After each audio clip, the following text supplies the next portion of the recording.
বাংলার হৃদয়ে মহাস্থানগড় এক ঐতিহাসিক গহ্বর, যেখানে সময় থমকে আছে ইতিহাস আর আধ্যাত্মিকতার নিঃশব্দ সমাবেশে।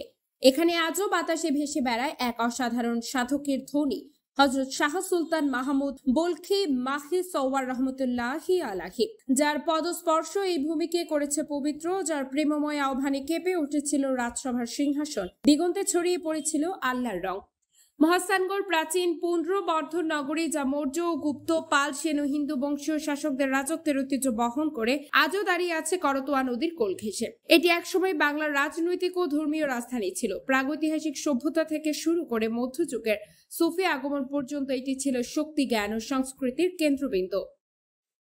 তার শাসনকাল নিয়ে নানা মতভেদ থাকলেও স্থানীয় ইতিহাস ও লোককথা অনুযায়ী পরশুরাম ছিলেন একটি হিন্দু রাজবংশের একজন বলিষ্ঠ ও শাসক সুলভ রাজা।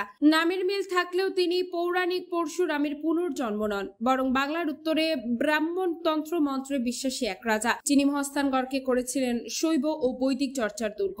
তার রাজসভা ছিল গর্বিত, প্রতাপশালী ও গোড়া হিন্দু শাস্ত্র পণ্ডিতদের দ্বারা পরিবেষ্টিত। তার রাজ্য ছিল ইসলাম পূর্ব বাংলার এক শক্তিশালী দুর্গ, যেখানে বেদ, তন্ত্র, যোগশাস্ত্রের চর্চা প্রবল ছিল।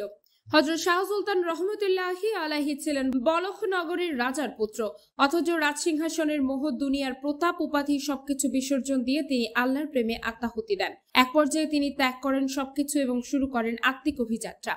বিশ্বাস করা হয় তিনি অলৌকিক উপায়ে একটি বিশাল মাছের পিঠে চড়ে সমুদ্র নদী পেরিয়ে বাংলার উত্তরাঞ্চল অবতরণ করেন। এ কারণে তিনি মাহি সওয়ার অর্থাৎ মৎস্যারোহী উপাধিতে পরিচিত। শাহ সুলতান রহমতুল্লাহি আলাইহি এর আগমন কেবল ভৌগোলিক আগমন নয়, এটি ছিল এক আধ্যাত্মিক ঝড়।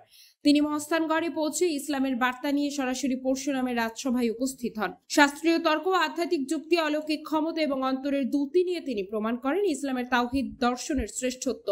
রাজা পরশুরাম তাকে চ্যালেঞ্জ জানিয়ে বলেন, আমার রাজ্যে আমার দেবতারা সর্বশক্তিমান, আপনি কোন শক্তির বলে এখানে এসেছেন? শাহ সুলতান রহমতুল্লাহি আলাইহি বিনীতভাবে বলেন, আমি এসেছি আল্লাহর নামে, যার একত্বে রয়েছে সমস্ত শক্তির মূল। অবিশ্বাস্য অলৌকিক কিছু ঘটনার পর বলা হয় পরশুরাম আত্মসমর্পণ করেন, তার অনুসারীরা গ্রহণ করেন ইসলাম। সেই মুহূর্তে মহাস্থানগড়ের ইতিহাস নেয় এক নতুন মোড়।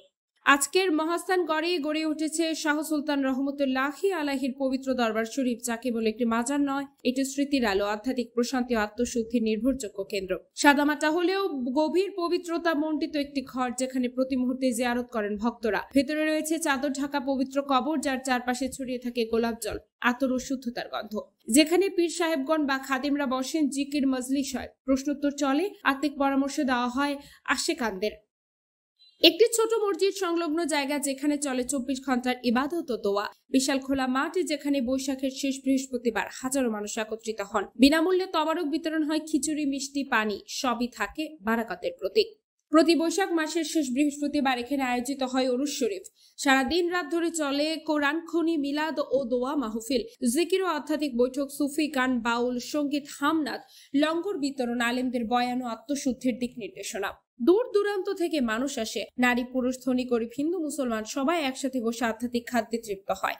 হযরত শাহ সুলতান মাহমুদ বলখি মাহি সওয়ার রহমতুল্লাহি আলাইহি বাংলায় এনেছিলেন শুধু একটি ধর্ম নয়, একটি আত্মিক চেতনা, এক প্রেমময় জ্যোতি, এক মানবিক বিপ্লব। তার দরবার শরীফ, তার জীবন চরিত, তার ওরস শরীফ সবই আজকের সমাজে এক মহান দীক্ষা, আল্লাহর প্রেমে ডুব দেওয়ার এক চিরন্তন আহ্বান।